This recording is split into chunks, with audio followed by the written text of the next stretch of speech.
Chers amis, bonsoir. J'ai le plaisir d'accueillir une nouvelle fois Marcel Gauchet qui nous fait l'amitié de nous présenter quasiment tous ses livres depuis bien des années. Donc cela fait une œuvre entière que nous avons vu s'édifier d'année en année. Marcel Gauchet la poursuit avec le nœud démocratique que j'ai présenté récemment dans Royaliste, très partiellement d'ailleurs. Je vais lui laisser le soin de présenter ce livre et ensuite, s'il le veut bien, il répondra à nos questions. Cher ami, vous avez la parole. Merci. Le but de ce livre, comme son sous-titre l'indique, est de, je vous le rappelle, pour ceux qui ont le droit de ne pas l'avoir vu, aux origines de la crise néolibérale. Je reviendrai sur cette notion dans ma présentation. Le but de ce livre est donc de proposer une interprétation un peu systématique, si possible, de la crise des démocraties, aujourd'hui patente, après avoir été très longtemps déniée, et une interprétation dont la première difficulté est que cette crise que tout le monde ressent, vit, éprouve, est en même temps parfaitement opaque dans ses ressorts. Nous avons connu au XXe siècle, il y a un siècle à peu près, une grande crise des démocraties, qu'on peut appeler, parce que c'est la manière la plus simple de la désigner, la crise totalitaire, qui, elle, était claire. Il s'agissait d'une remise en question frontale de la légitimité et de l'effectivité des démocraties libérales en vue de leur substituer un régime de nature supérieure. Donc on avait du mal à définir, on parlait de démocratie populaire, en vue de l'édification d'un système communiste. La phase socialiste étant la transition vers ce but. Là, c'était clair, hein, c'était le régime du peuple entier uni derrière son grand leader, quel que soit le bord politique, puisqu'il y a eu un totalitarisme d'extrême gauche et un totalitarisme d'extrême droite, avec des variétés d'ailleurs dans chacune de ces familles. Nous n'avons rien de tel.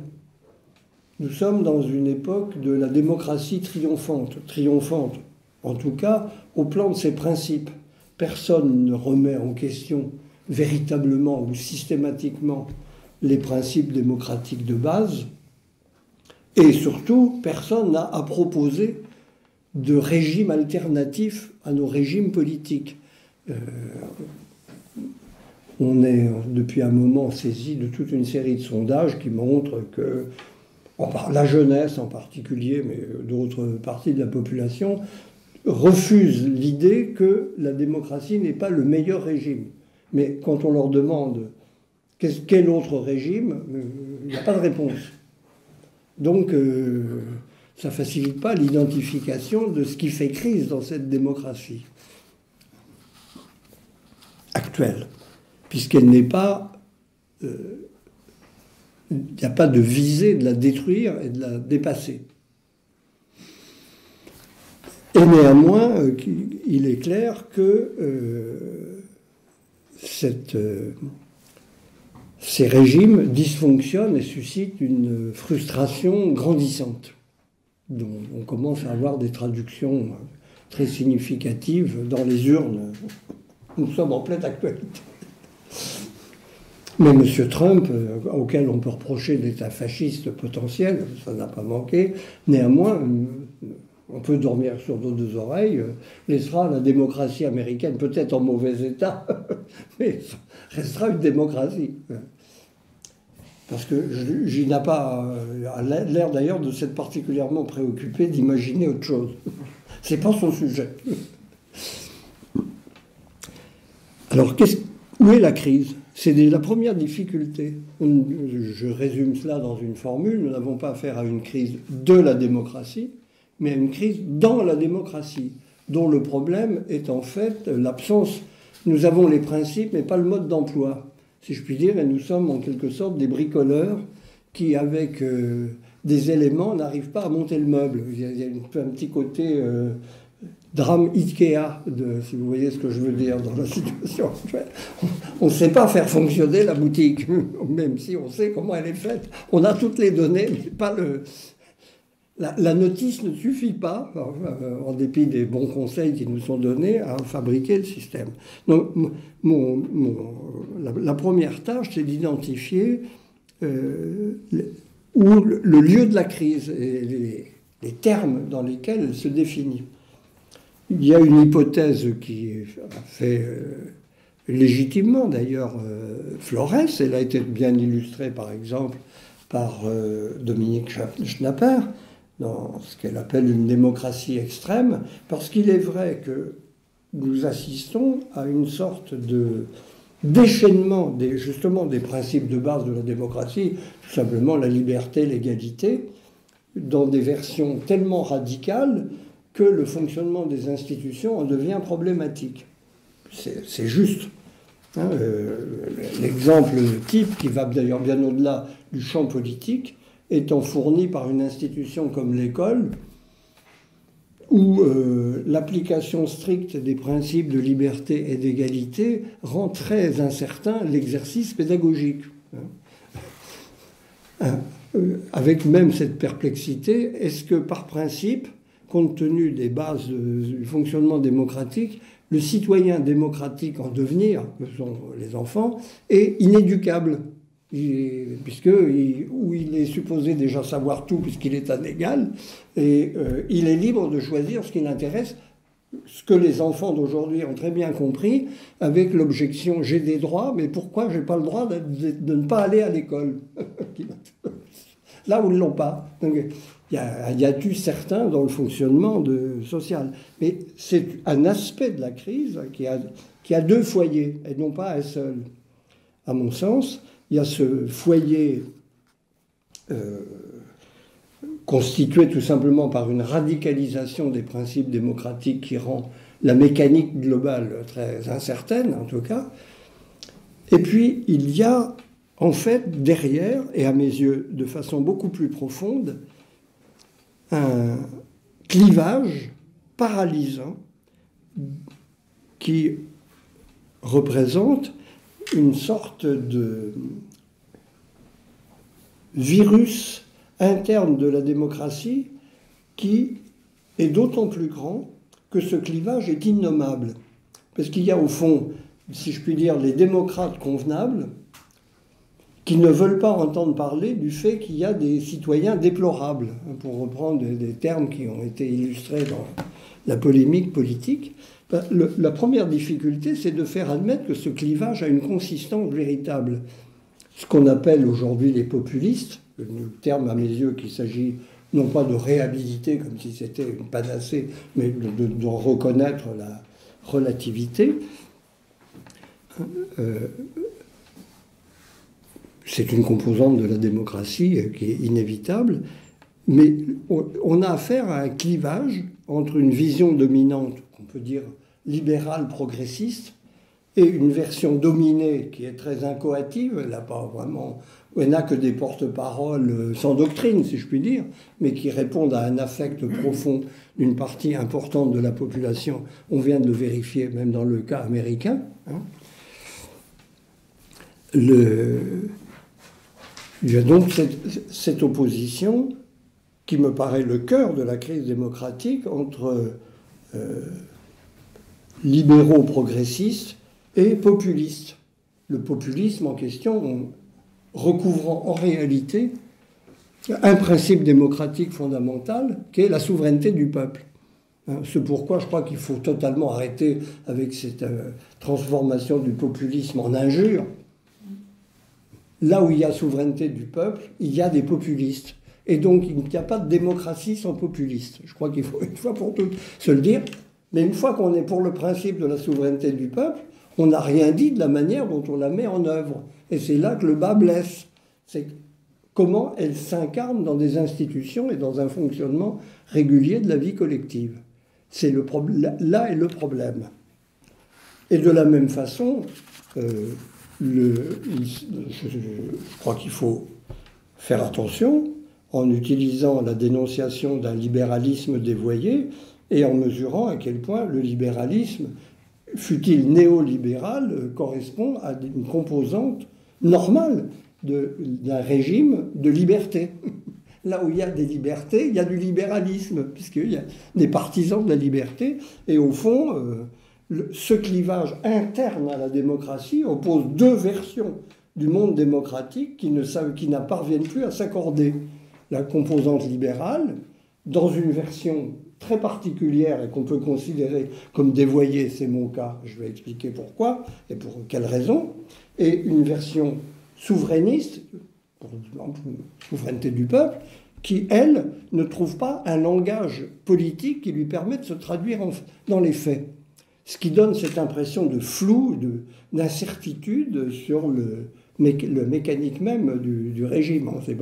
Nous ne savons plus faire fonctionner le régime parce qu'au nom de leurs principes, de principes de base, on en produit des versions contradictoires sur lesquelles il est au final impossible de s'accorder, avec une division qui devient de plus en plus âpre, en prenant même, le cas échéant, des aspects de guerre civile.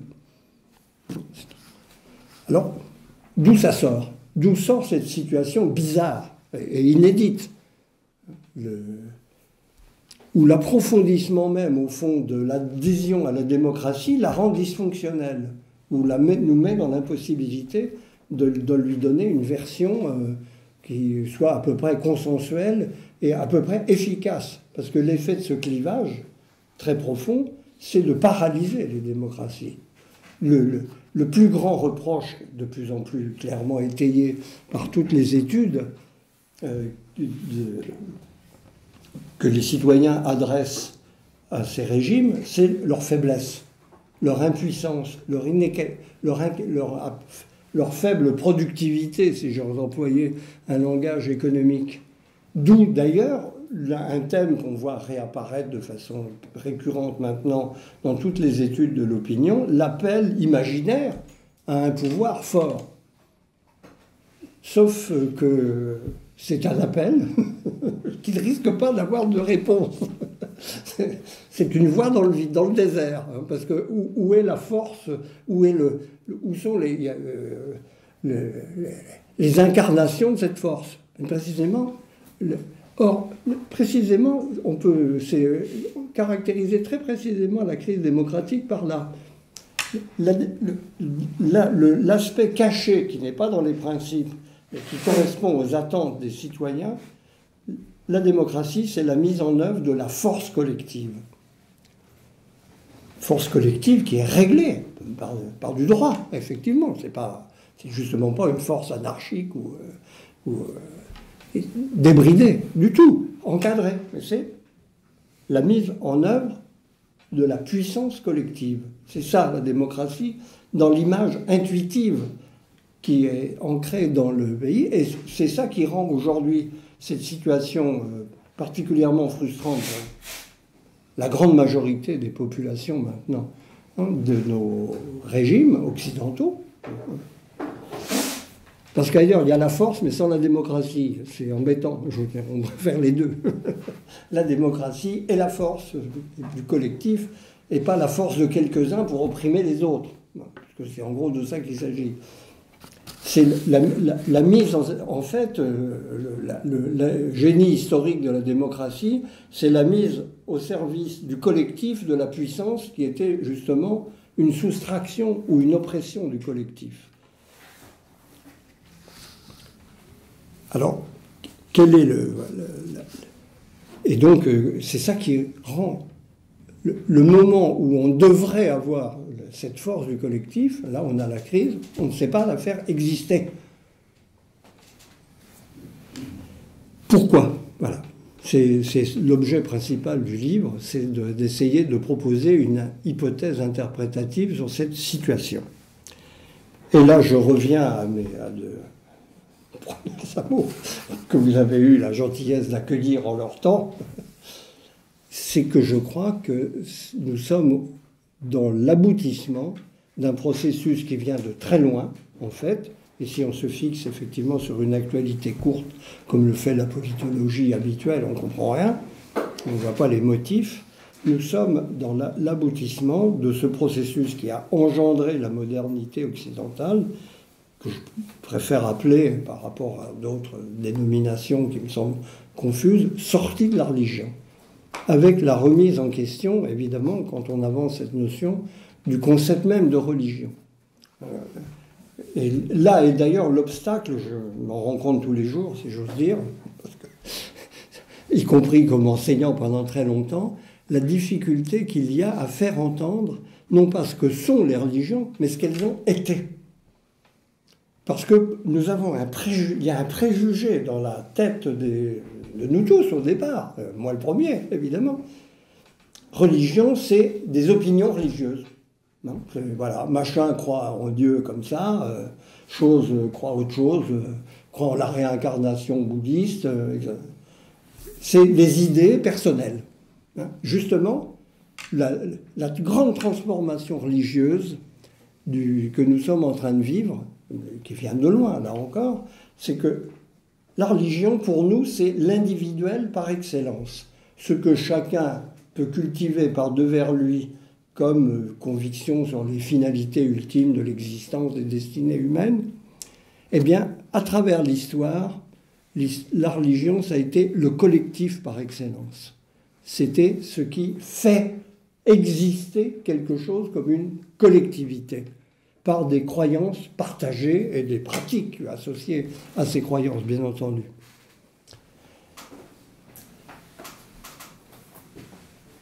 En fait, cette idée de la religion comme sentiment personnel, conviction intime, ça remonte au début du XIXe siècle, hein, pas plus. Je ne vais pas entrer dans les détails, mais c'est un événement intellectuel parfaitement repérable, qui rompt avec tout ce qu'a été le passé religieux de l'humanité, où la question que posait Paul Venn à propos des Grecs, les Grecs croyaient-ils à leur mythe, n'avait aucun sens, parce que le problème, c'était pas de croire, c'était de faire. C'était d'agir selon le cadre religieux et le système de règles qu'il impliquait. Ce n'était pas du tout d'adhérer à des convictions. Le titre de Paul Venn est très représentatif d'une question de moderne sur un passé qu'il ne comprend pas, parce qu'il avait remarqué que ces Grecs, dont il voyait bien qu'ils agissaient d'une manière très différente de nous, avaient l'air en même temps assez libres d'esprit à l'égard de leur dogme. Ça n'avait pas l'air de les encombrer tellement dans leur tête, mais ils étaient très religieux d'une autre façon que nous, parce que pour eux, la cité était l'objet religieux par excellence, les dieux de la cité.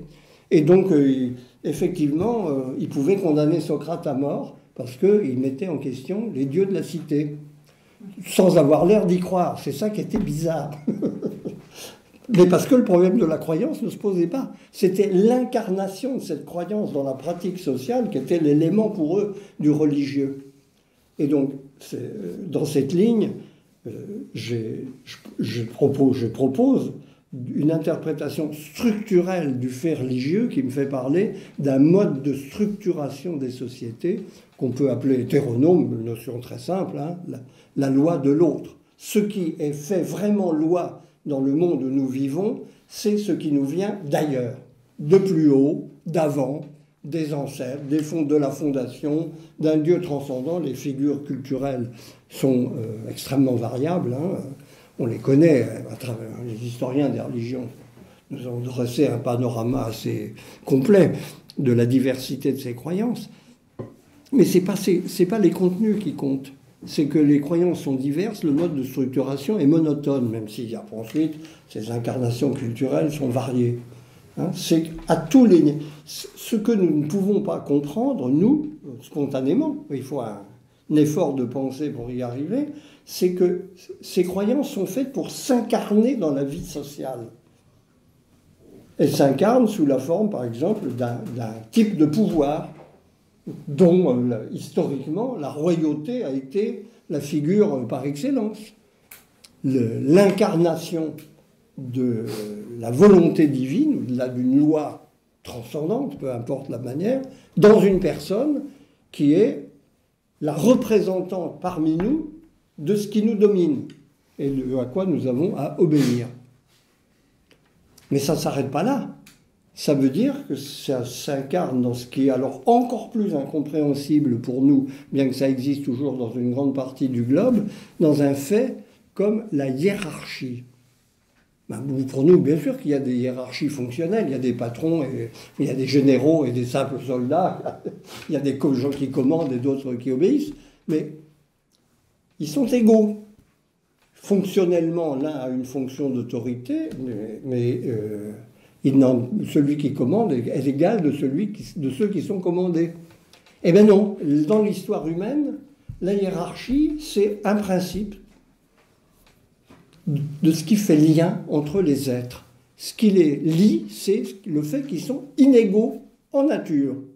Il y a des grands, des petits, des nobles et des ignobles, des gens habités par leur proximité précisément avec le ciel, si j'ose dire, d'une supériorité sur les gens qui dépendent d'eux.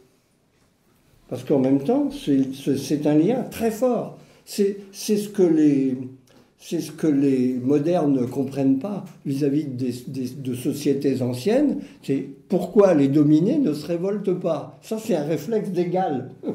Et pour nous, les égaux ne doivent pas supporter une domination. Mais il y a des gens pour qui cette domination est ce qui fait vivre leur société. Donc on a du mal à les convaincre du contraire. C'est une expérience qui a été abondamment faite et qui continue de l'être. Parce que entre nous, le problème nord-sud, dont on parle beaucoup, et dont on n'a pas fini de parler, c'est le fait que le nord ne comprend rien au sud. Et qu'il faudrait revoir un peu ses batteries pour agir dessus efficacement. Ça a perduré. Cette dépendance de l'inférieur envers le supérieur, qui est associée à une obligation du supérieur envers l'inférieur, ce qu'on appelle des liens de patronage, par exemple de clientèle. Le supérieur protège, nourrit, définit le sort des gens qui sont ses obligés. Ils sont ses obligés, mais il leur doit quelque chose. C'est pas simplement une domination, extorsion, où on raquette en quelque sorte les inférieurs, non. C'est un système d'obligation mutuelle, la hiérarchie, fondée sur une inégalité de nature entre les êtres. Ce mode de structuration religieuse, de la même façon, c'est une chose vous en avez bien parlé, on en a beaucoup parlé dans le passé, que Louis Dumont en particulier a bien mis en lumière, ce qu'il appelle le holisme, c'est-à-dire la priorité du tout sur les parties qui composent la collectivité. C'est-à-dire, ça a une traduction très concrète. Vous naissez, eh bien vous êtes ce que la naissance vous a fait. Puisque c'est le rôle social est défini à l'avance. Et puis enfin, et c'est peut-être, s'agissant de religion, en tout cas le point le plus crucial, le mode de structuration hétéronome, c'est le principe de tradition.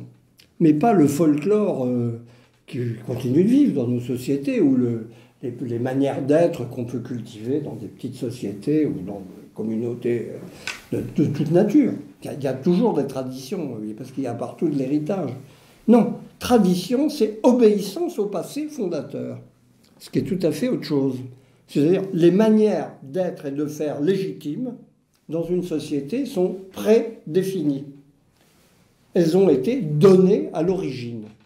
Et le but, c'est de les reconduire du mieux qu'on peut. Ce qui est un travail. Parce que ce n'est pas des sociétés immobiles, parce que c'est des sociétés sans cesse au travail pour maintenir, entretenir, rétablir la société. Ça peut d'ailleurs déclencher des révoltes au nom de la tradition contre des nouveautés. L'ancien régime français traversait de ça. Non. Nouvel impôt, mais scandaleux. On va pas. Il y avait une tradition qui est violée, et donc il s'agit de la rétablir. Parce que le modèle est fixé une fois pour toutes. En théorie, en pratique, c'est pas tout à fait comme ça que ça se passe, mais justement, on n'arrête pas. Le changement dans les sociétés antérieures aux nôtres est lié essentiellement, pas uniquement, mais essentiellement, à l'effort pour renouveler revenir à la tradition. Le dernier grand acte historique de ce principe de tradition dans notre culture européenne aurait été la réforme protestante. Retour à la primitive Église. Tu parles, révolution religieuse, dans les faits, mais pas du tout comprise comme une révolution par les gens qui l'ont faite. Ils pensaient vraiment revenir à ce qu'aurait dû être l'Église avant que la nouvelle Babylone, la papauté, ne la corrompe, en oubliant la vérité de la tradition. Eh bien, la modernité, fondamentalement, c'est le renversement de cette structuration hétéronome au profit d'une autre, qu'on peut appeler autonome, puisque là, il va s'agir justement d'un monde qui, par opposition à cette donation extérieure de la loi, se donne sa propre loi, se définit lui-même dans tous ses aspects. Renversement de tous les traits que j'ai rapidement évoqués, le pouvoir devient représentatif. Tous les pouvoirs sont représentatifs, sauf la tyrannie. La tyrannie, c'est la force qui s'impose et qui donc n'a pas besoin de l'autre légitimité que ça. Mais tout pouvoir doit être légitime, et se légitime au nom de la représentation de quelque chose. Et représenter, les pouvoirs ont représenté ce principe hétéronome, ce qui nous est supérieur et extérieur. Ils représentent ce que nous sommes. Ils représentent la collectivité. C'est une inversion radicale de direction. Bon, sur la hiérarchie, je n'insiste pas, puisque en filigrane, je l'ai développé. On passe à l'égalité. Le monde est fait d'égaux en nature. Le premier qui l'a parfaitement discerné et dont il a su tirer à un moment étonnant de précocité toutes les conclusions est bien sûr Tocqueville. C'est l'égalité de nature, quelles que soient les différences par ailleurs. Vous pouvez occuper des grandes fonctions et être au plus bas de la société, vous êtes de même nature. Après, la question des positions relatives des uns et des autres, c'est un autre problème. Et de la même façon, le holisme fait place à l'idée de l'individualisme, c'est-à-dire, c'est un renversement logique. Holisme, c'est société d'abord, les membres de la société après. Ils changent, ils se renouvellent, mais les places sont fixées. Individualisme, c'est individu d'abord. Et la société étant formée par l'accord des individus, ce qu'on appelle le contrat social idéalement. Mais en pratique, on pose la priorité de l'individu sur la société, par rapport à la priorité de la société sur les individus. Et enfin, on passe de l'obéissance au modèle du passé à l'invention de l'avenir. Ce que je crois, nous comprenons, tous ces principes que je viens d'évoquer sont clairs dans l'esprit de tout le monde. Ce qui n'est pas beaucoup moins clair, c'est ce que veut dire ce passage à l'histoire. L'histoire, c'est-à-dire le monde humain fait par ses acteurs délibérément. C'est en fait la vraie révolution moderne. Et ça nous amène à un aspect crucial de la crise actuelle que je vais un peu développer ensuite, qui est la place que prend l'économie dans notre monde. Parce que cette invention de l'avenir, elle va passer, pas exclusivement, à aucun moment, mais de façon de plus en plus importante par l'invention technico-marchande, par la création matérielle. Et c'est en fonction de cette perspective lointaine qu'il faut comprendre ce qui nous arrive aujourd'hui. C'est que quand il y a histoire, les sociétés de tradition, elles sont peu économiques. Elles ont d'ailleurs hein, d'un faible niveau de ressources, en fait. Parce que le point principal dans ces sociétés, ce n'est pas la richesse, où la richesse est secondaire, mais elle est un instrument, c'est la production même du lien de société. C'est la priorité à la vie collective. Nous avons privilégié l'invention du futur. Et évidemment, c'est en pratique un système très particulier qui assure cela. On peut dire économie, mais derrière, il y a capitalisme. Le capitalisme ne naît pas de lui-même, hein, c'est une création de la société de l'histoire, de la société qui rompt les amarres avec l'obéissance à une tradition. C'est ça, c'est la matérialisation de l'invention de l'avenir, pas la seule. Il y a l'art, il y a toutes sortes de créations, il y a les mœurs, il y a toutes sortes de renouvellements en vue de l'avenir. Mais il y a l'économie. Pour qu'il y ait de l'économie, il faut qu'il y ait de l'histoire. Sinon, avant, d'ailleurs, le mot n'existe pas. C'est très révélateur. Hein. Il existe, dans son sens moderne, il apparaît fin du XVIIIe siècle. Dans liaison avec ça. Alors, voilà l'enjeu global. En pratique, pendant très longtemps, ce que nous avons connu, c'est un mélange de structuration hétéronome et de structuration autonome, jusque tout près de nous. Et d'ailleurs, le dernier lieu où ce mélange s'est vérifié, c'est la famille. La famille a été le dernier laboratoire de ce mélange d'autonomie et d'hétéronomie. On n'était plus au mariage traditionnel, qui était une alliance entre des familles. On passe au mariage d'amour, au choix mutuel depuis le XIXe siècle, en gros. On passe donc à une alliance consentie entre des gens qui se choisissent. N'empêche que les rôles familiaux, eux, continuaient d'obéir à un modèle holiste. C'est la famille qui compte, ses membres. On essaye de faire ce qu'on peut pour être libre à l'intérieur de ce cadre, mais il est très contraignant. Et ça a été... Famille, je vous hais, à cause de ça, évidemment, parce que c'était un cadre très contraignant où survivait la hiérarchie des sexes, masculin, féminin, et des générations. On avait les deux. Et après tout, je dirais, l'acte de décès de cette famille-là, il se situe tout près de nous, dans les années 1970. À l'échelle de masse, il y avait déjà des modèles tout à fait concurrents qui existaient, mais qui étaient minoritaires, qui étaient le fait d'élite, très en marge du mouvement global de la société.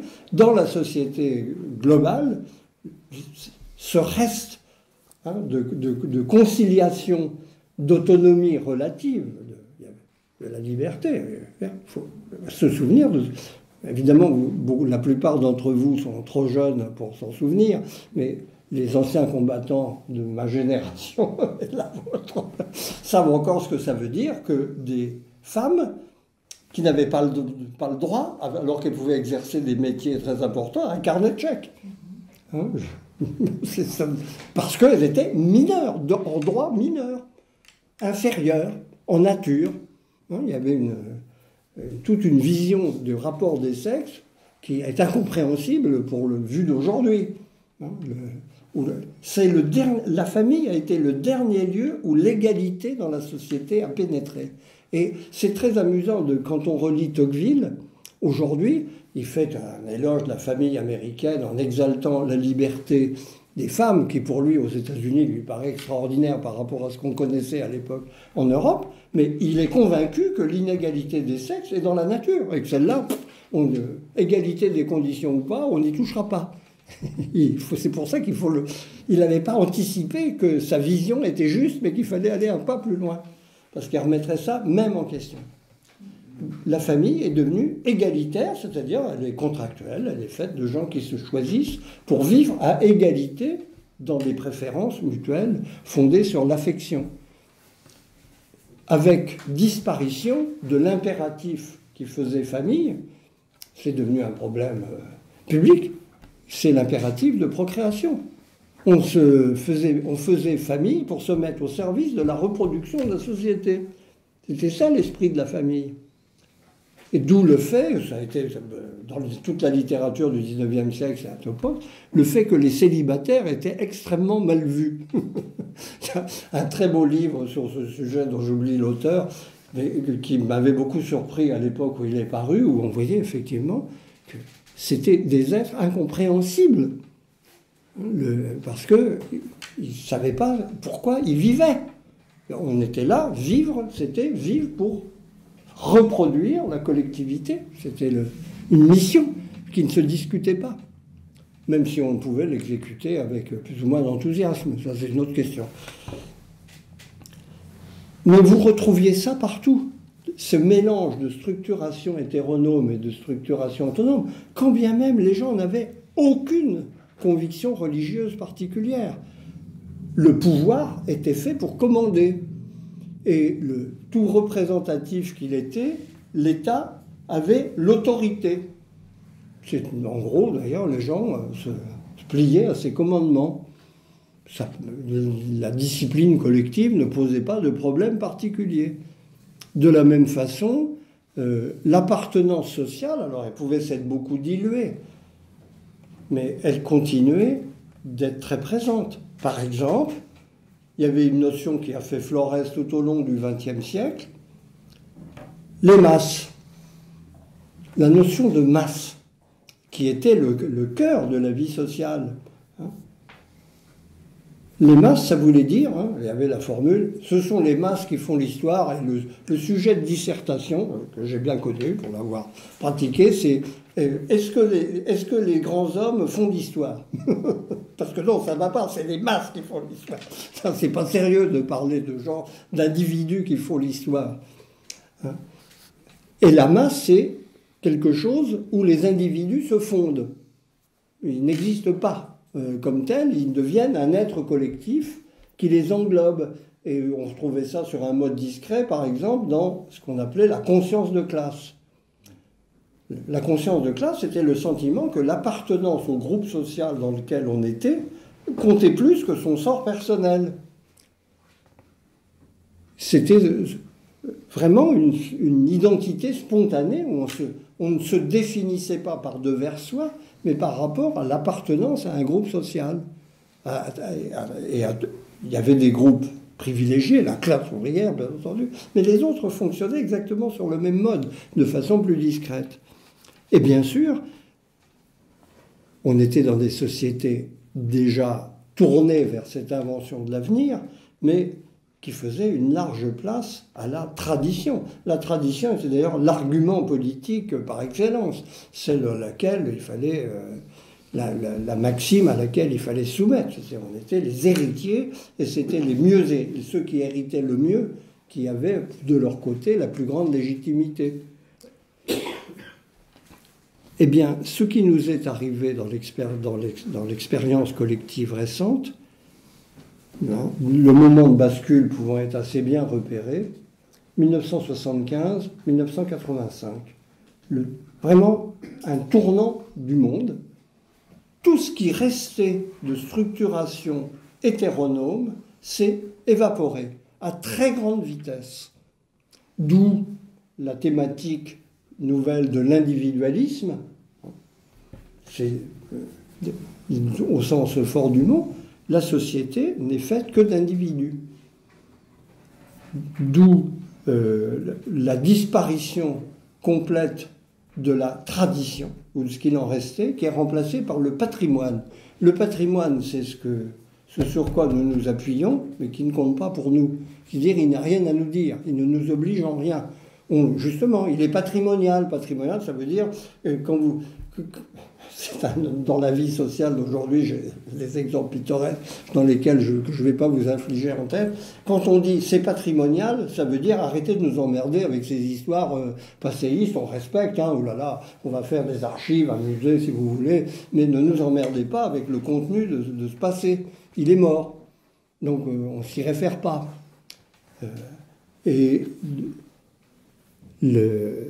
Quant à la hiérarchie, j'y reviens pas, Et c'est précisément évaporé en créant un gigantesque problème d'autorité dans la vie sociale à tous les niveaux.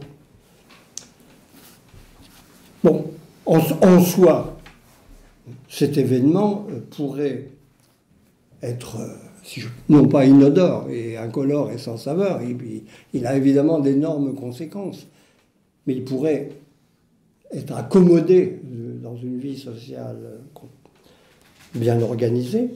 Et c'est là qu'on arrive à une composante supplémentaire. Une composante supplémentaire, c'est la manière dont les données nouvelles de ce monde, il n'y a que des individus, il n'y a que de l'avenir, il n'y a que des égaux, va être interprété socialement, la manière dont il va être compris. Et c'est là où s'introduit la problématique du néolibéralisme. Pourquoi néolibéralisme? Le mot important, c'est néo. Il n'y a pas d'idée nouvelle, mais il y a un cadre nouveau. Un cadre nouveau qui reprend tous ces éléments de la structuration autonome pour en proposer une lecture. Ce qui se passe notamment dans ces années 1975-1985, c'est d'un côté la mondialisation, c'est-à-dire, je crois qu'il faut en donner une définition très exacte, c'est évidemment un phénomène économique, mais c'est d'abord un phénomène politique, qui correspond à ce que je pense qu'il faut appeler la désimpérialisation du monde, c'est-à-dire l'extension de l'idée d'égalité à l'égalité des composantes politiques de la planète, qui crée pour de bon un monde unifié. Il y a et qui change totalement les relations entre ces unités dans les principes qui doivent les guider. Et c'est d'autre part l'individualisation radicale des sociétés. Vous mettez ensemble mondialisation, individualisation et l'économie au milieu, et vous avez le néolibéralisme. Ce que le néolibéralisme a de nouveau, ce n'est pas les principes qui sont ceux du libéralisme classique, c'est le cadre à l'intérieur duquel vont jouer ces principes.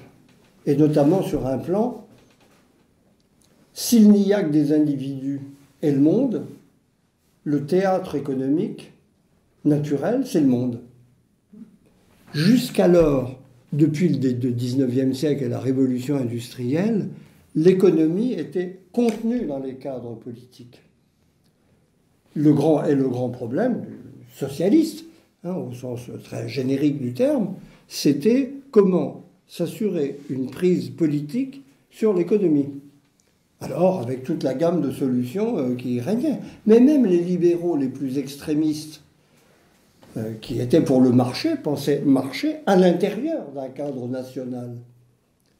Avec ce qui n'empêchait pas, évidemment, les échanges internationaux, mais sous la houlette du cadre politique, d'où toute la problématique, par exemple, des droits de douane, du règlement du rapport entre l'intérieur et l'extérieur de chaque communauté politique. À partir du moment où il y a des individus et le monde, l'économie sort des nations.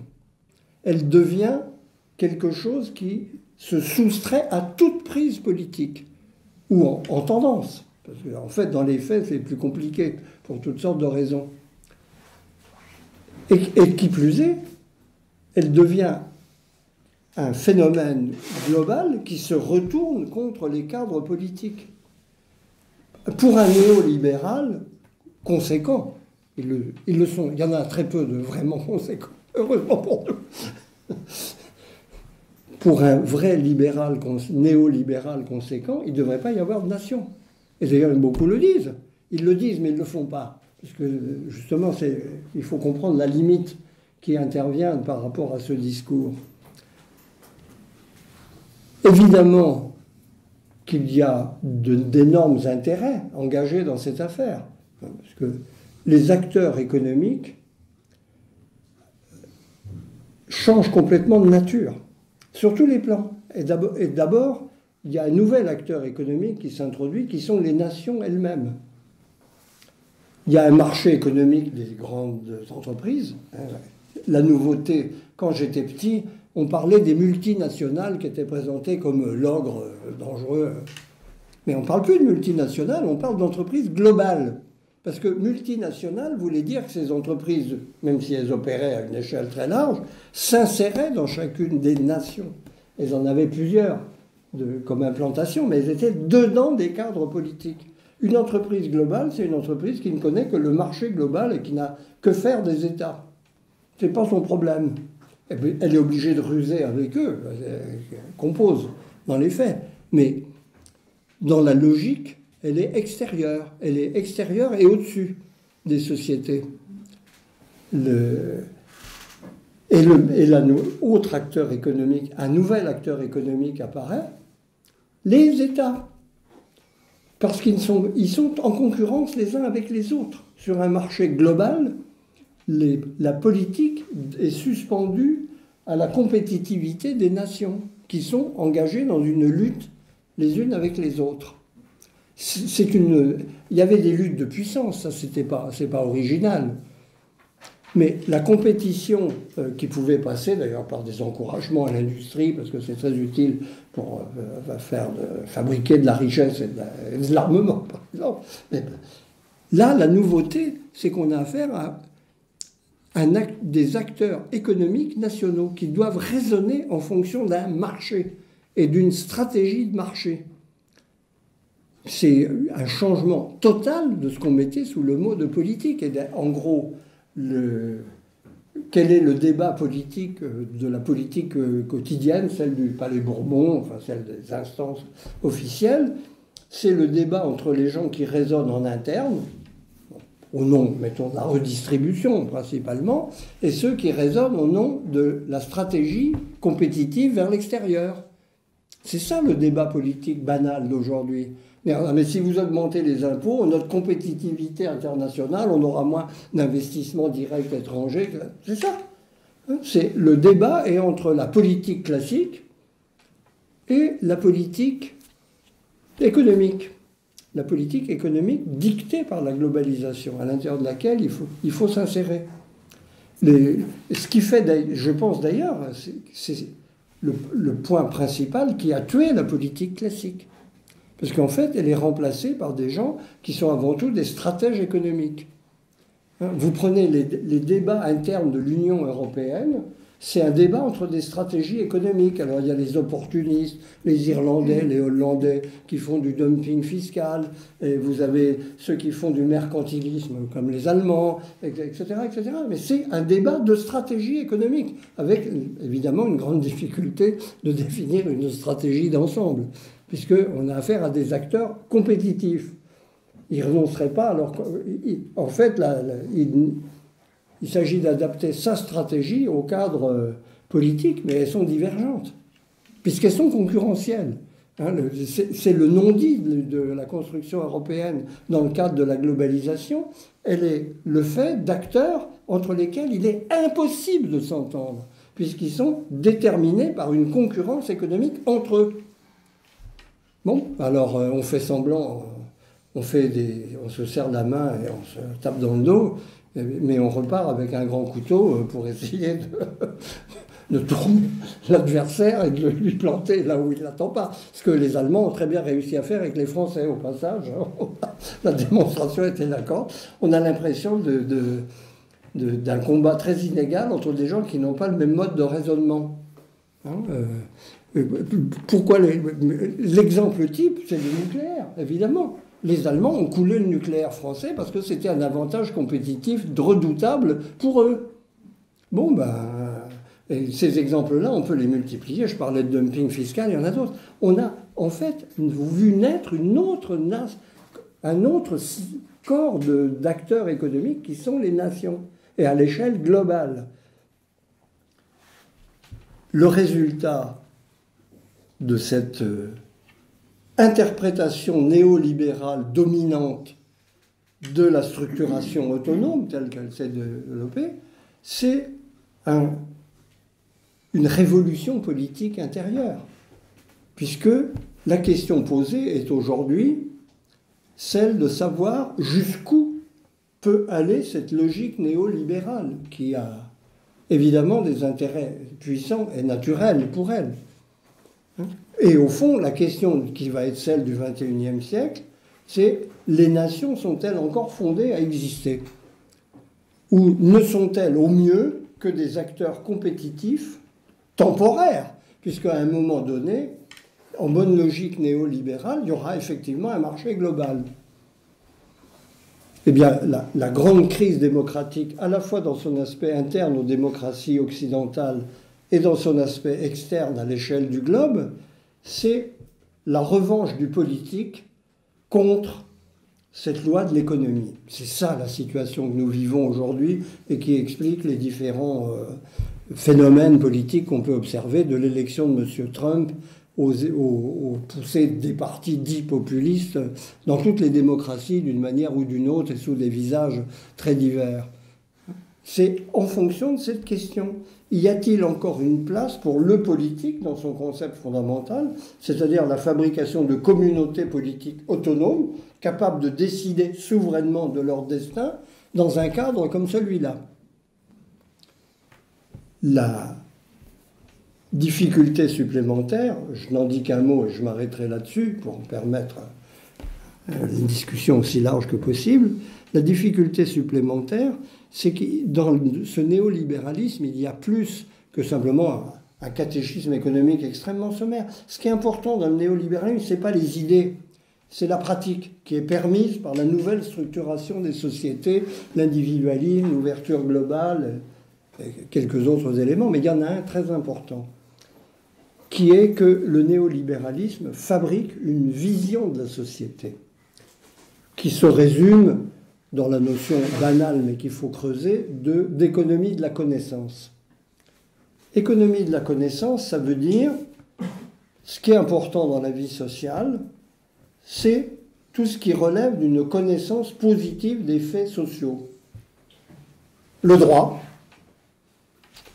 la technique, la science assujettie à la technique, bon, on n'entre pas dans cette discussion, et le calcul économique, le raisonnement économique, plus exactement. Le reste, c'est du vieux, c'est des humanités poussiéreuses. On peut faire la liste de tous les qualificatifs qui nous sont desservis. La vie sociale est définie selon un patron intellectuel. C'est l'aspect le plus caché et peut-être le plus ravageur du néolibéralisme. Une société, c'est de l'innovation technique, c'est des règles juridiques et c'est du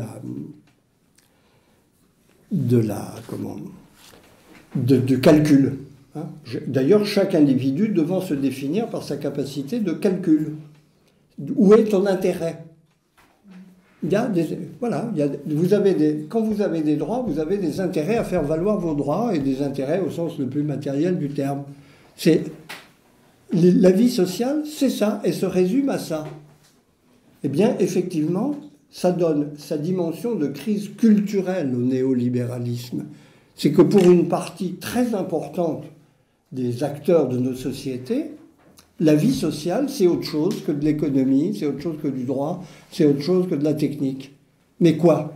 Et c'est là où nous avons l'impression d'une sorte d'impasse, parce que ce discours, ce contre-discours par rapport à un cadre de pensée, c'est un cadre de pensée, c'est pas une doctrine, le néolibéralisme, c'est un cadre de pensée qui s'applique à un cadre pratique.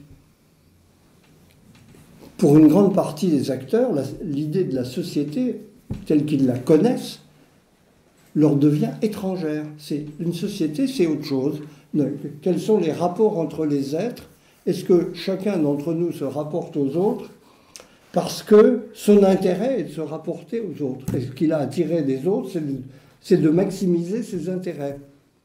Il ne faut pas s'étonner si ce cadre de pensée vaut qu'on ne trouve ni d'enseignants ni infirmières. Il n'y a pas plus... L'idée qu'il puisse y avoir du désintéressement du dévouement, du sacrifice même, est complètement étrangère à ce cadre de pensée. Il y a une révolution culturelle et une opposition qui ne trouve pas son langage dans nos sociétés. Parce qu'elle est acculée à quelque chose à quoi nous n'avons jamais été confrontés dans l'histoire, c'est-à-dire une sorte de... avant la technique, d'ailleurs, vous pouvez remarquer, on ne parle que de l'innovation technique. La science comme compréhension fondamentale des phénomènes de l'univers, oui, c'est pour quelques farfelus qu'on est bien gentil de financer, puis peut-être que ça aura des retombées positives. C'est un investissement. On n'est pas sûr, c'est pour ça on les emmerde bien, les chercheurs. Vous êtes sûr que vous allez trouver quelque chose, là, parce que ça coûte cher, votre truc. Hein, je veux dire. Ben oui, ça, on vous promet qu'il va y avoir des retombées. Un scientifique aujourd'hui est quelqu'un qui est un escroc, en gros, hein, dans son comportement quotidien, c'est-à-dire qu'il va vendre quelque chose qui, pour lui, relève de la pure logique intellectuelle, trouver une intelligence des phénomènes, mais il est obligé de vendre ce dont il a besoin à des gens qui veulent savoir si ça va rapporter. Si ça ne rapporte pas, ça n'a aucun intérêt, votre truc. C'est un métier nouveau. Hein. D'ailleurs, les scientifiques parlent d'eux-mêmes comme des représentants de commerce. Il y a des spécialistes, il y a des gens qui sont très bons pour rouler dans la farine, les décideurs qui décident de l'octroi des crédits. C'est un monde... vous vous souvenez, on n'en parle plus beaucoup parce que le phénomène a essentiellement disparu, on parlait de l'aliénation machinique. Hein, dans le passé, c'était le travail en miettes, le travail à la chaîne. Enfin bon, ça a été... Non, le problème aujourd'hui, c'est plus l'aliénation du travail, même si elle peut continuer d'exister autrement. C'est l'aliénation de l'intelligence du social. On est devant un monde où nous est proposé une version de ce qui fait société dans laquelle une grande partie de la population ne peut pas se reconnaître. Qui adhère à cette vision? Les élites diplômées, évidemment. Les gens qui ont fait le cursus d'acquisition de cette vision du monde dans le cadre des institutions de connaissances que sont les universités, qui acquièrent de ce fait un rôle névralgique dans la vie sociale. Parce que c'est l'entrée dans la société de la connaissance. Ailleurs, avant, on apprend des choses diverses, mais qui ne comptent pas vraiment. Elles ne sont qu'une propédeutique à cet apprentissage vrai, qui définit les élites. Et c'est la raison pour laquelle il y a un dialogue impossible dans nos sociétés entre les élites et le peuple. Le peuple, c'est ceux qui continuent à vivre dans la société d'avant, qui n'obéit pas à ces critères de la connaissance. Et c'est une chose d'ailleurs qui est très difficile à décrire. Qu'est-ce que c'est que le fonctionnement d'une société, les liens entre les êtres, abstraction faite de ces données matérielles ou de ces données intellectuelles. Hein, je veux dire, qu'est-ce qu'il y a d'autre dans la vie sociale? Bon, oui, c'est facile, je l'évoquais tout à l'heure, dévouement, désintéressement, mais il y a bien d'autres choses. Il y a tout simplement, par exemple, l'amitié, les liens gratuits entre des gens qui sont, c'est une banalité de le dire, pour la plupart des gens, le travail, c'est d'abord l'amitié, c'est-à-dire des liens de groupe dans lesquels ils trouvent une chaleur, une solidarité, une complicité, enfin on peut décrire ça finement, mieux que je ne peux l'évoquer en 2 phrases. C'est ça Et quand vous enlevez ça du travail, il n'a plus aucun intérêt pour la grande masse des gens. Mais ça rapporte rien. Ça n'intéresse pas et ça n'innove pas. Au contraire, c'est souvent un frein à l'innovation, il faut bien le reconnaître. Et nous, on est devant cette fracture culturelle très profonde, créée par ce nouveau cadre dans lequel nous vivons et que, tout simplement, nous allons devoir apprendre à domestiquer. Et c'est le défi de la démocratie, le premier étant d'ailleurs de trouver des gens qui, au lieu de cette situation de quasi-guerre civile culturelle dans laquelle nous vivons, sont capables de comprendre les 2 parties. Or, nous avons 2 camps qui ne se comprennent pas, ne cherchent pas à se comprendre d'ailleurs, et se méprisent ou se haïssent. Donc on est devant une division qui n'est pas violente, c'est pas la lutte de classe à l'ancienne, c'est une divergence radicale de vision du monde et de la société. Voilà ce que les démocraties vont devoir apprendre à surmonter. Alors la question étant de savoir si elles vont en être capables. Je ne sais pas. Parce que je ne crois pas que l'histoire est déterminée, jouée à l'avance. Voilà.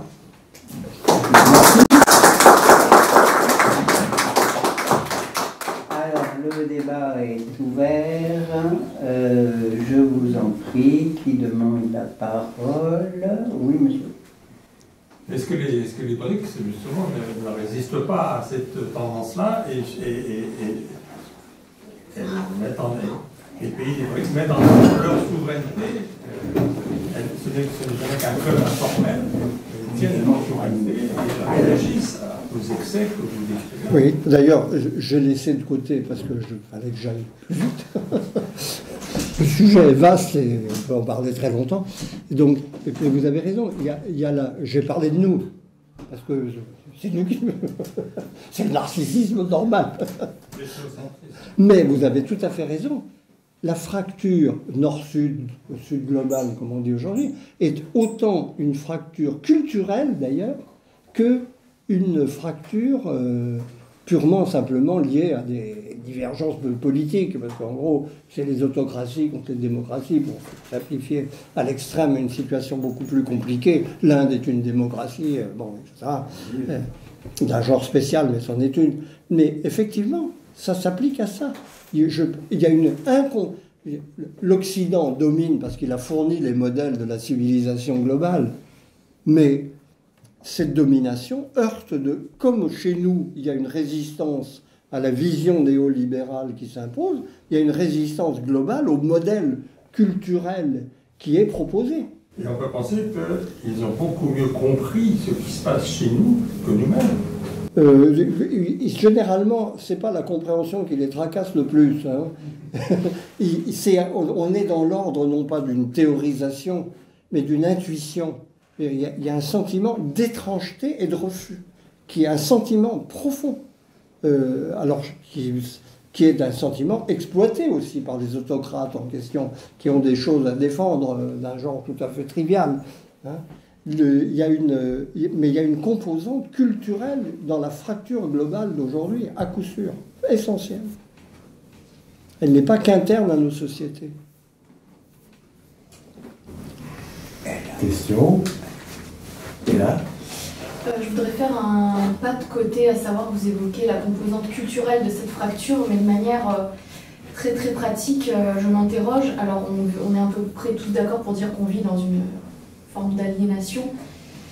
Et cette aliénation, elle est quand même consubstantielle de la mondialisation. Est-ce que, au fond, mais je sens que la réponse va être non, parce que 80% moins des élites politiques sont convertis à ça, est-ce qu'il ne faut pas changer de paradigme, à savoir revoir la mise en accusation constante du cadre de l'État-nation et le sans-frontiérisme comme horizon vraiment indépassable, hyper souhaitable depuis 40 ans en fait. Ben c'est ça, c'est ce que j'appelais la question du siècle. Ça va être la question du 21e siècle. Parce qu'effectivement, il y a là deux visions qui s'opposent. Il faut des nouvelles élites alors peut-être. Plutôt, on ne va pas changer de peuple, mais le problème c'est les élites qui sont actuelles. Le problème est effectivement là. La question que je me pose, c'est de savoir si il peut encore exister des cadres d'émergence de ces élites dans le cadre où nous sommes. Je n'en suis pas. Je pense en tout cas que c'est très difficile et capable de mettre à distance leurs appartenances et parce que je suis très frappé par l'incapacité des élites, donc de gens formés, diplômés, à remettre en question le cadre intellectuel dans lequel ils vivent, même quand il leur revient dans la figure sous une forme très désagréable. Ça les secoue, mais ils ne changent pas. Ils ne peuvent pas. Je crois qu'on en a eu une démonstration extraordinaire en France au moment de la crise des Gilets jaunes. Qu'est-ce que ces barbares, nous veulent là. Ils veulent quoi là? On ne sait pas. Je n'ai pas entendu de la part d'aucun responsable des présumées élites en place d'effort même de se dire il y a peut-être quelque chose à chercher là-dedans, à comprendre. Non, on va leur faire un chèque et qu'ils arrêtent de nous emmerder à la niche, les gueulards, et puis c'est fini. L'idée de ce que ça portait de remise en question, inexistante, à telle point que les 2 millions de personnes qui se sont déplacées dans les mairies françaises pour écrire des cahiers de doléances qu'on leur a proposés, on a dit, en gros, on voit bien l'image qui a été donnée, personne ne les a lus. Enfin, on commence maintenant, ça y est, il y a des gens qui se disent, après tout, tiens, mais c'est des contestataires, c'est des mauvais esprits qui vont farfouiller dans ce stock. C'est du patrimoine, on les a mis aux archives, et ça a été tout un sport pour obtenir leur communication. Parce qu'on n'est plus on est dans la règle des conservations normales des archives, hein. Elles sont ouvertes au bout d'un délai variable selon la nature des archives, et au priori, on ne devait pas pouvoir les lire, ce qui est extraordinaire. C'est des cahiers de doléances de 1789, vous avez fait vos doléances, et ben voilà, c'est bien, bravo, merci. On les lira dans 50 ans. Et parce que l'idée que j'ai vue à l'œuvre, au contact de gens, c'est qu'il n'y a rien à comprendre. C'est que des pignoufs qui viennent de baver des conneries comme d'habitude, on les connaît par cœur, ça n'a aucun intérêt. L'idée qu'il y avait quelque chose à comprendre paraissait déjà subversive. Cet enfermement intellectuel de gens qui auraient intérêt, leur intérêt, ce serait de jouer avec ça. Mais non, ça ne veut rien dire pour eux. C'est très étonnant. La puissance de ce cadre intellectuel me sidère tous les jours. Il est d'une force incroyable, en se nourrissant d'éléments adjacents comme le sentiment de supériorité que procure la connaissance par rapport à des ignorants. Mais là, je ne sais pas comment... Allez-y. Oui, Trump a joué là-dessus. Oui. Trump a joué là-dessus. Il a joué sur le fait qu'effectivement cet orgueil des classes dominantes était insupportable. Lui en fait partie. Et il fait partie des élites. Il a un orgueil supérieur à celui de beaucoup de gens. Et il a su en jouer. Tout à fait. Il a su instinctivement ou cyniquement, il a su jouer tout ça. Et ça a bien marché. Alors c'est inquiétant parce que c'est mépris contre mépris. Mais c'est bien ce phénomène-là. Oui, tout à fait. Je suis absolument d'accord avec vous. Et justement, on voit d'ailleurs, c'est en partie une réponse à la question, c'est de madame, d'où peuvent venir ces nouvelles élites de mégalomanes irresponsables dans le genre de Trump, qui méprisent tellement leur milieu d'origine qu'ils n'ont rien à faire avec les codes qu'ils ont reçus en partage. Alors c'est pas rassurant, parce que c'est pas tout à fait le modèle idéal du bon prince dont nous pourrions rêver en démocratie. Non, Jacques Nikonov au fond, tout au fond. Oui, merci pour votre conférence. Si un parti politique français adoptait vos analyses, quelles sont les 2 grandes orientations stratégiques, les plus stratégiques, que vous lui proposeriez? Alors, j'ai l'impression que nous avons déjà un modèle qui préfigure ça, c'est ce phénomène tout à fait étonnant que représente le parti de Sarah Wagenknecht en Allemagne, qui me semble avoir parfaitement compris l'équation de la chose. C'est ces 2 priorités à elle, c'est justice sociale, ce qui, dans le cadre de la mondialisation, n'est pas une petite affaire, parce qu'effectivement, par parenthèse, à propos de l'élection de Trump, effectivement, la politique de Biden a eu un effet de redistribution important pour les classes moyennes, mais les gens les plus pauvres aux États-Unis ont vu leur revenu, la fraction la plus basse, diminuer de 20% dans le mandat de Biden à cause de l'inflation, tout simplement, l'érosion monétaire. Donc cette dimension-là, elle est très... On ne peut pas la perdre de vue, c'est l'évidence. Elle le fait très bien, Sarah Wagenknecht.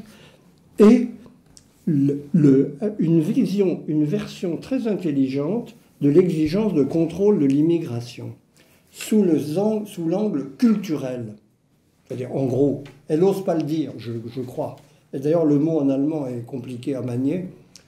Mais c'est immigration, oui, mais assimilation politique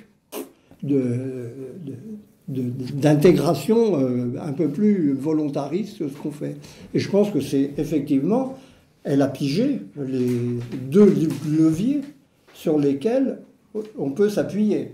La gauche française, puisque elle vient du Parti communiste, hein, donc c'est assez... Et de Die Linke, qui était son correspondant après la chute du mur. Mais je dois dire que je crois qu'en France, cette version-là est presque impossible, étant donné ce qu'est la tradition de la gauche française. Je peux me tromper, mais ça serait une vraie transgression.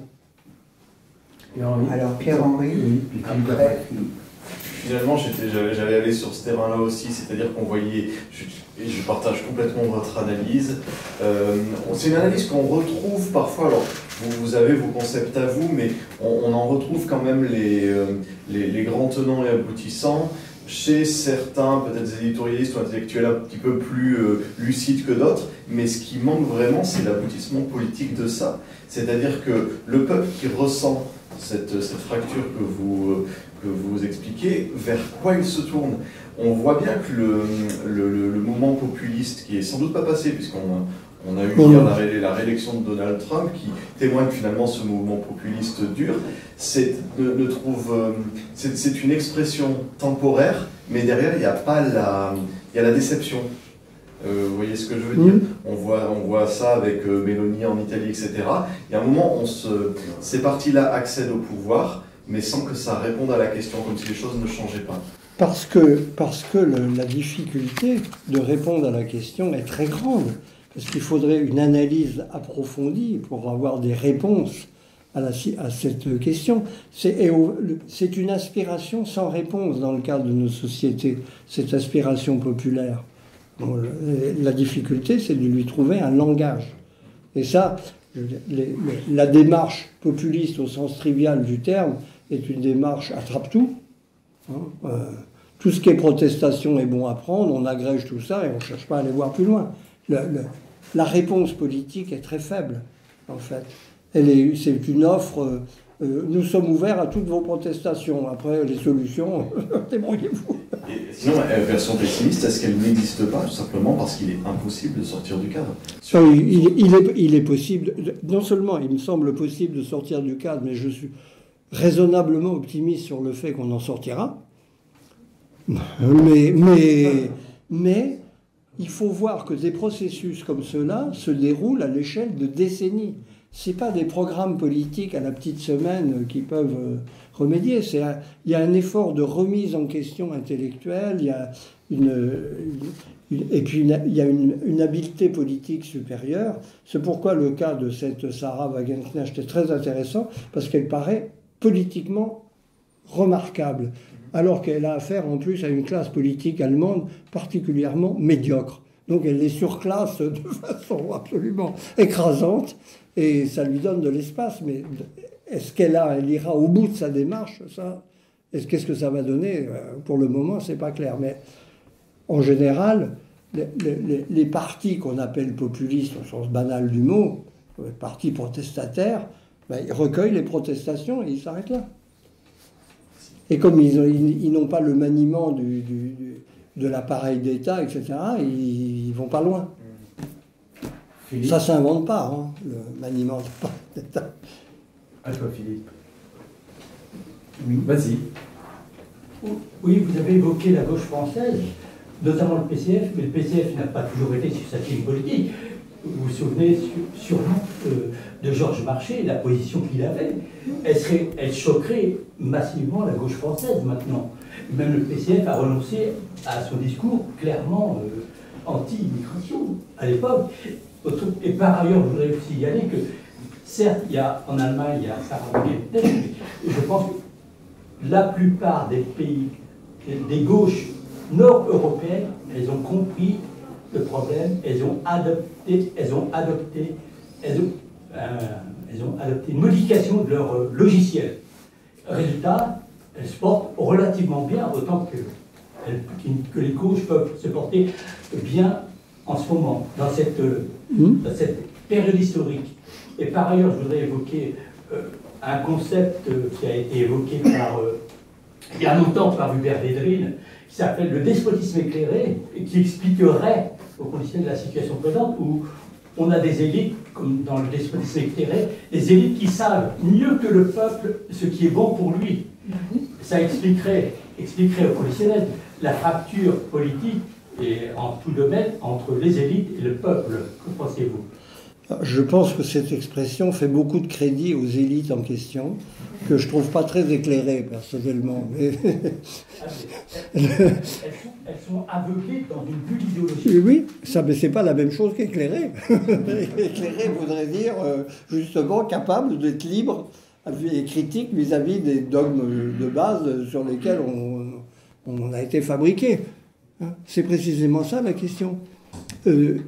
Despotisme, en plus, est un mot trop fort.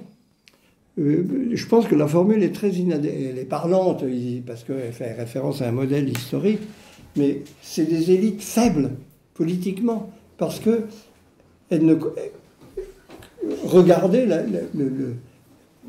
le déficit français, qui est le produit des reculs successifs de Macron devant tout ce qui lui apparaît comme une menace politique. Bon, c'est typique. C'est pas un despote. Les despotes éclairés, ils étaient despotiques au sens premier du terme, c'est-à-dire ils imposaient leurs solutions. Là, on a des démarches sournoises. L'arme principale des politiques d'aujourd'hui, c'est le fusil à tirer dans les coins, c'est les mesures incitatives, comme on dit, parce qu'on ne va pas imposer aux gens, on va essayer de faire en sorte qu'ils aillent dans le chemin qu'on leur a tracé.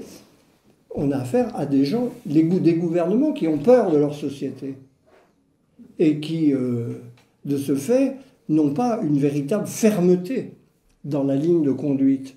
D'où le sentiment d'ineffectivité du processus démocratique. Et d'où la question française typique, c'est on dépense beaucoup, mais où va l'argent? Parce qu'on n'a pas l'impression que ça produit beaucoup de résultats. C'est très caractéristique. Alors, n'exagérons pas le degré de réussite des social-démocraties du Nord. En vérité, c'est une social-démocratie. Le reste, c'est beaucoup plus vague. C'est le Danemark. Parce que ça tient à la personne de la première ministre du Danemark, qui est une personne visiblement d'un format supérieur, elle aussi, par rapport à ses homologues qui me paraissent nettement plus timorés. Et surtout, elle a réussi. Ce qu'elle a fait de très intelligent, c'est de trouver le bon discours sur l'immigration. La question, c'est pas d'être pour ou contre l'immigration, c'est qu'il y a des pesanteurs.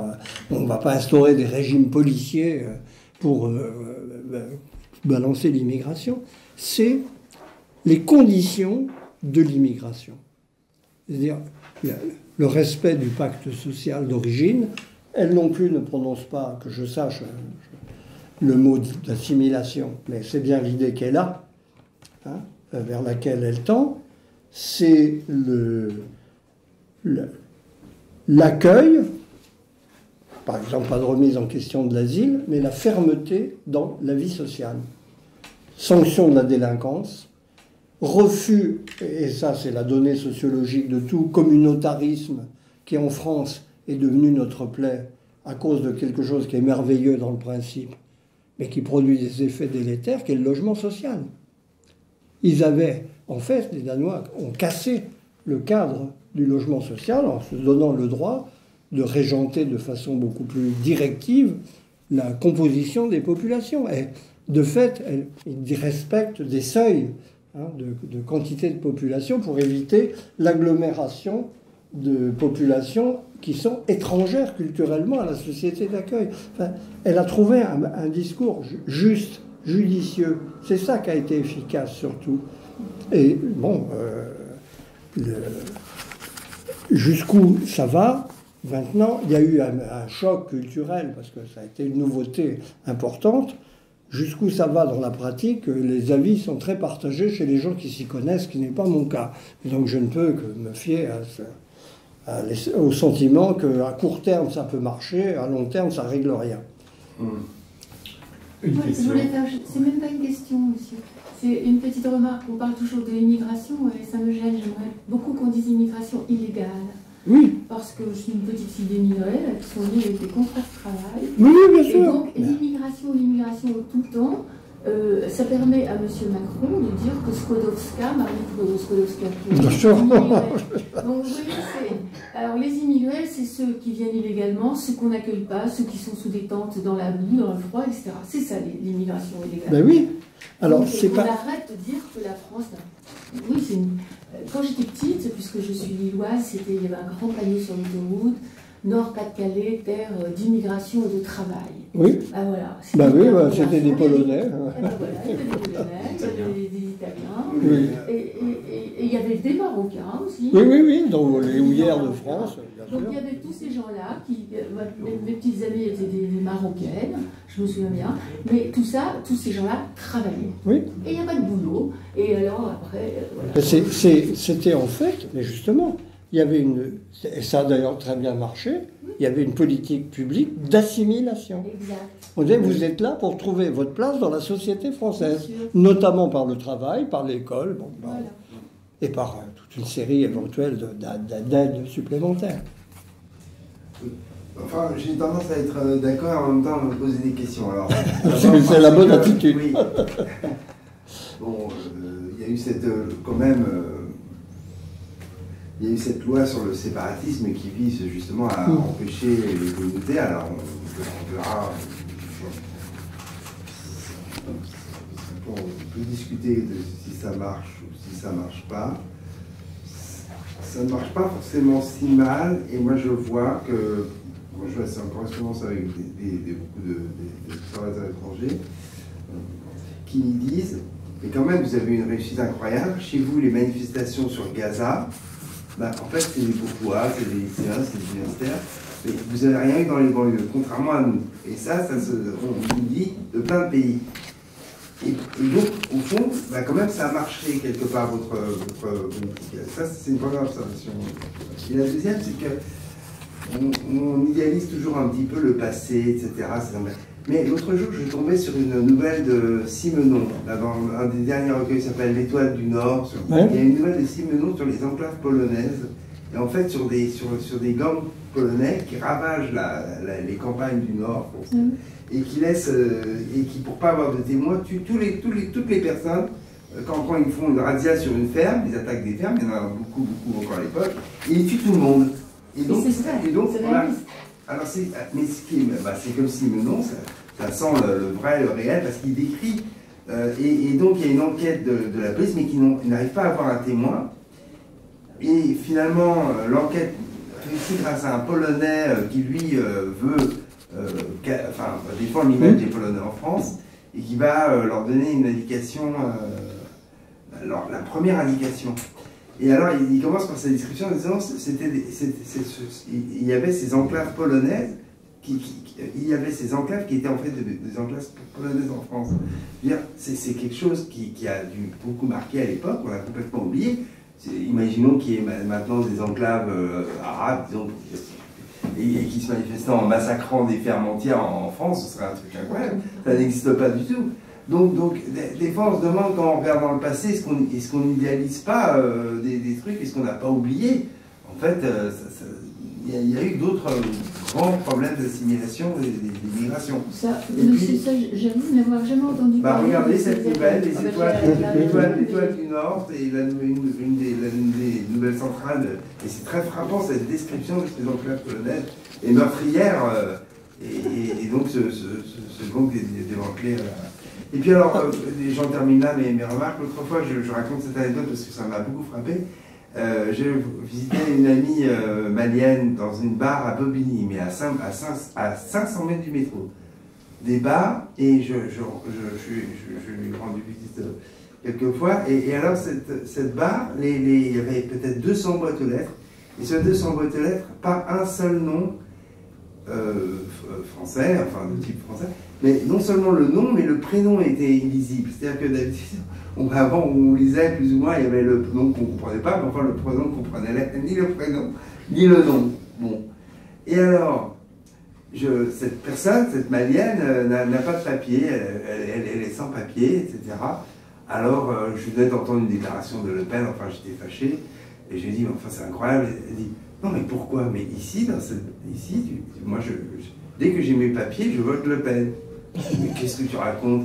Elle dit, bah oui, bah c'est comme tout, même ici, si les gens n'ont pas papier, il dit, parce qu'on veut nous, on est contre, alors, celles et tous ces gens qui traînent dans la boue, dans le froid, etc. Ils ne travaillent pas, ils gâchent notre image, etc. etc.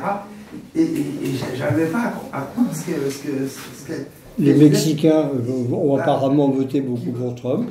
Oui, mais alors qu'ils sont assez... Mais qui ont leur papier. Elle n'a même pas encore ses papiers. Elle dit que la moitié de l'immeuble n'a pas de papier. Donc, je veux dire, il y a en même temps ce communautarisme, mais il y a en même temps quand même une sorte de désir d'assimilation qui reste quand même très très fort. Même dans ces espèces de blocs complètement étrangers, ghettoisés. Oui, oui. Non, mais on est frappé par exemple ces blocs ghettoisés à 600 mètres du métro, et pas un seul nom, pas rien. Et il y avait 3 immeubles comme ça. Toutes les boîtes aux lettres, mais c'est étonnant. Ils n'ont jamais de courrier. Ah, je sais pas ce qu'ils ont. Il y a un facteur malien qui s'est d'origine qui s'est déchiffré les noms. Vas-y, et vous après. Je t'en prie, vas-y. Oui, d'accord.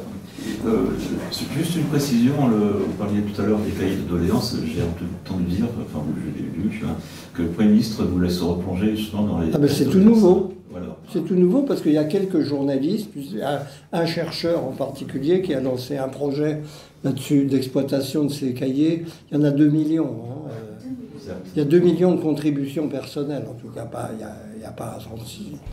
Il y avait 36 000 communes, hein, donc chacun a apporté. Mais il y a 2 millions de contributions, et donc il y a un chercheur qui, depuis un petit moment, a mis au point une technique, il est en train de le faire en tout cas, d'exploitation de ces cahiers par l'intelligence artificielle, qui permet déjà de faire remonter les principaux items, de voir ce qui est prioritaire.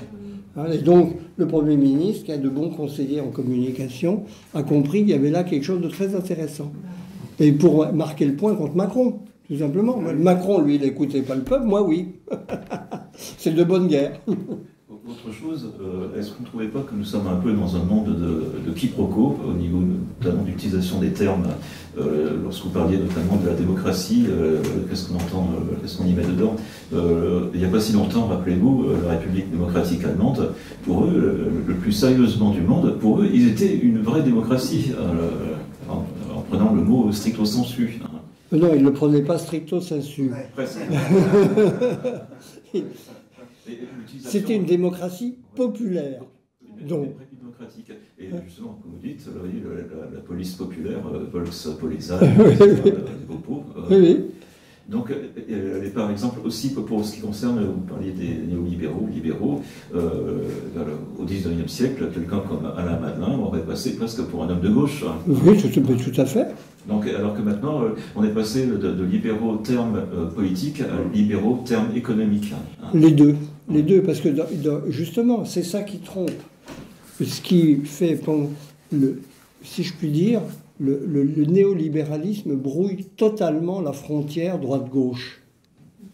Parce que dans le libéralisme, il y a liberté. D'où les quiproquos dont je vous parlais. Oui, tout à fait. Et il y a une aile libertaire dans le néolibéralisme. Et agressivement libertaire, précisément. À côté d'une aile, il y a une aile économico-financière, mais il y a une aile libertaire. Alors, ce n'est pas des gens c'est des gens qui d'ailleurs finissent toujours par se retrouver. Si vous voulez, ça donne des inrecuptibles. C'est le capitalisme libertaire. On fait ce qu'on peut. Enfin, il y a toute une mouvance. Les deux mouvements peuvent se recroiser.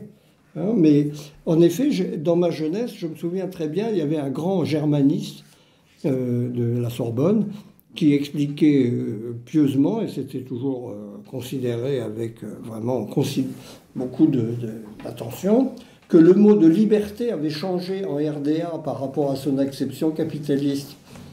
Apparemment, on a oublié qu'il avait changé, on est rendu à l'acception classique. Je crois que c'était une farce. Pardon. Attends, Philippe. Oui, à vous. Merci.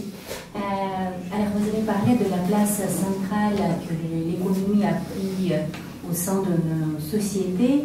Et ma question est, est-ce que la crise dans nos démocraties ne vient-elle pas précisément de ce fait-là que l'économie s'est imposée comme le principe organisateur en remplaçant la religion, donc à cette place-là, le principe organisateur du lien social, alors que l'économie n'arrive pas à créer le lien social suffisant. Quelque part, elle fait le contraire même, et elle ne répond pas aux besoins profonds humains. Et en vous écoutant, vous me direz si je me trompe, j'ai cru comprendre que c'était quelque part inévitable cet événement et ce triomphe de l'économie à cette place-là. À partir du moment où on renonce à l'hétéronomie et donc à cette vision hiérarchique, on ne pouvait presque pas mettre autre chose que l'économisme, le productivisme et la production incessante des biens matériels. Donc, du coup, est-ce que pour résoudre cette crise, ne doit-on pas de remplacer l'économie par quelque chose d'autre? Est-ce que sincèrement on peut poser quelque chose? Qu'est-ce que ce serait si ça ne serait pas la religion? Alors, je vous remercie beaucoup de votre question parce qu'elle me permet de dissiper un malentendu que mon propos un peu trop improvisé a pu créer. C'est pas inéluctable. Et c'est simplement d'abord c'est une tendance naturelle parce que l'économie c'est très puissant par nature. Il y a deux choses puissantes dans l'humanité, hein, c'est la richesse et la force. On a oublié effectivement, en tout cas dans nos sociétés, la force au sens militaire ou la puissance, la domination, mais on a mis à la place l'économie. Mais c'est une tendance qui a été institutionnalisée par une sorte de coup de force lié à des intérêts convergents.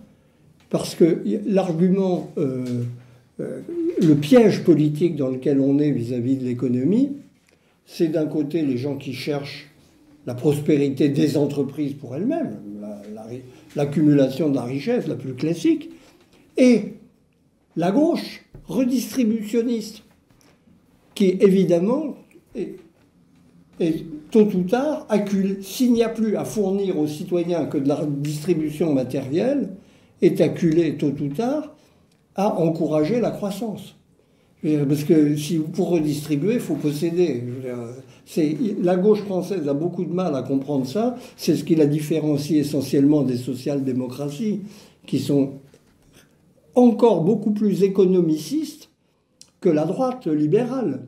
Hein, parce que pour redistribuer, c'est la social-démocratie allemande qui, de ce point de vue-là, est paradigmatique. Pour redistribuer, il faut créer de la richesse, et donc il faut pousser le capitalisme. Sauf qu'il faut l'attendre. On attend les capitalistes à la sortie pour leur soustraire quelques liquidités au passage. Mais il y a une convergence. Vous voyez ? Quelle est l'alternative à l'économie?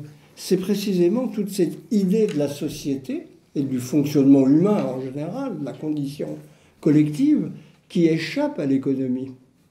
Par exemple, j'évoquais toutes ces activités énormes dans la vie sociale que sont le soin des autres. S'occuper des autres, ça ne peut pas être une activité rentable. S'occuper de vieux qui sont en train de mourir, ça ne peut pas être une activité qui rapporte. Ça, on peut tondre le client, oui, ça c'est un autre sujet. Mais pas par nature, on ne fait pas ça pour... Vous voyez, il y a une aspiration humaine à quelque chose qui dépasse la sphère matérielle, que ce soit dans les liens entre les personnes, que ce soit dans l'agrément de l'existence. Bon, et tout ça n'a plus de discours, n'a plus de consistance. Le problème, c'est on ne se débarrassera pas de l'économie.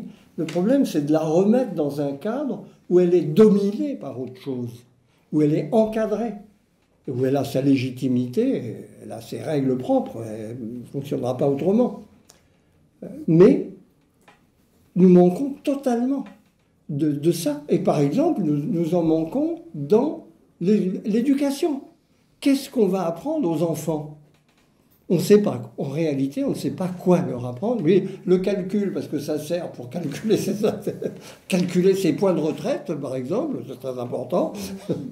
On fait l'instruction civique consiste largement dans l'apprentissage du calcul de ses points de retraite, hein, pour les bons élèves. C'est pourquoi pas, d'ailleurs, mais c'est peut-être pas suffisant. On ne sait pas ce qu'on appelait les humanités, en termes devenus totalement désuets aujourd'hui. Ça avait précisément pour but de définir ce qu'est la bonne conception de l'humanité. De qu'est-ce qui est vraiment humain. Mais on ne sait plus. Il n'y a plus de discours consistant à proposer socialement là-dessus, qui serait précisément ce qui permet de donner un sens différent à l'activité humaine que le calcul de ses intérêts et la vision économiciste du lien social. C'est ça notre problème. La participation. Il y avait la participation. Oui, mais c'était la participation au bénéfice. Oui, on est dans la cage de l'écureuil, hein, on n'en sort pas. Une dernière question, madame, peut-être. Ça se veut une petite remarque optimiste qui rebondit sur ce que vous venez de dire. D'abord, l'opposition, les classes dominantes, les privilégiés, les cultivés et le peuple, c'est pas si antagoniste que ça. C'est-à-dire que je crois que le peuple, on est plus ou moins peuple, on est plus ou moins élitiste, et c'est certainement, on le voit ce soir, dans les réflexions de l'élite, que l'opposition à l'élite va se réfléchir. Donc ce que je veux dire, c'est que cette opposition verticale, qui est intéressante et structurante dans la pensée, est à rapporter ce que vous venez de dire, et là on arrive dans une dimension horizontale que vous avez évoquée, l'intelligence collective, à tous les niveaux de la société, on la voit. Vous avez pris l'exemple du soin, les gens qui sont à 2000 € à la prison des bacs plus 4, 5, etc., et qui se donnent avec délectation aux autres. Donc ça existe. Malheureusement, avant, il y avait l'Église qui nous disait que c'était bien de le faire. Là, maintenant, il faut se dire soi-même que c'est bien de le faire. Et je crois qu'il faut avoir un message d'optimisme parce que l'être humain est plein de ressources et de bonté, en quelque sorte. Excusez-moi, hein, mais... Non, mais pourquoi vous l'excuseriez-vous? Ce que vous dites est marqué d'abord du sceau du bon sens et du sceau d'une humanité qu'on ne peut qu'apprécier. Donc, vraiment, je n'aurais pas l'idée de vous le reprocher. On va terminer sur cette perspective très confortante. Merci, mon cher docteur.